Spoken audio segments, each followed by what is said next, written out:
Professeur de médecine spécialiste du sida, à travers une double fonction de diplomate mais aussi technique, j'assure la représentation du gouvernement de la France à la table du conseil d'administration des organisations internationales chargées de la lutte contre le sida, mais aussi paludisme et tuberculose. Et je participe aux discussions d'amont et aux instructions. Par ailleurs, j'assure une synergie entre les opérateurs qui sont sur le terrain et les ripostes données par les grandes organisations internationales à travers leur financement. Enfin, j'assure une communication avec l'ensemble des partenaires et plus particulièrement les pays récipiendaires, notamment francophones.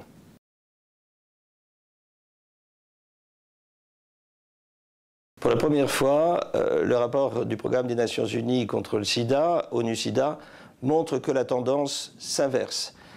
En effet, nous avons une réduction importante de l'ordre de 21% en moyenne des nouvelles infections, des chiffres pouvant atteindre parfois jusqu'à 26% en Afrique sous-saharienne, près du tiers en Afrique du Sud.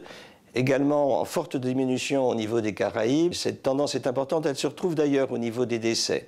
Près de 21% de diminution des décès si l'on compare avec 1997. Elle se retrouve également à une forte réduction de la transmission materno-fétale, en particulier 24% de diminution de nouvelles infections chez les enfants, et une couverture importante maintenant, près de 50% des patients qui sont éligibles ont aujourd'hui un traitement. L'instauration de ces traitements semble diminuer l'évolution de l'épidémie, comme on peut le noter par exemple dans certains pays comme le Botswana.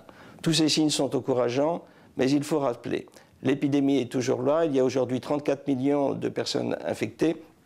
Il y a eu en 2010 2,7 millions de nouvelles infections. La lutte doit continuer, elle doit être présente et plus forte que jamais.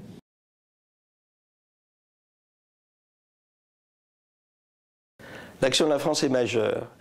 C'est d'une part un engagement extrêmement important au niveau de ces grandes organisations internationales, une augmentation de plus de 20% du budget accordé au Fonds mondial, soit 360 millions par an si l'on compare donc au dernier triennum, budget donc jusqu'en 2013, et une participation bien sûr à la nouvelle stratégie du fonds, en particulier axée sur une meilleure prise en compte de la demande.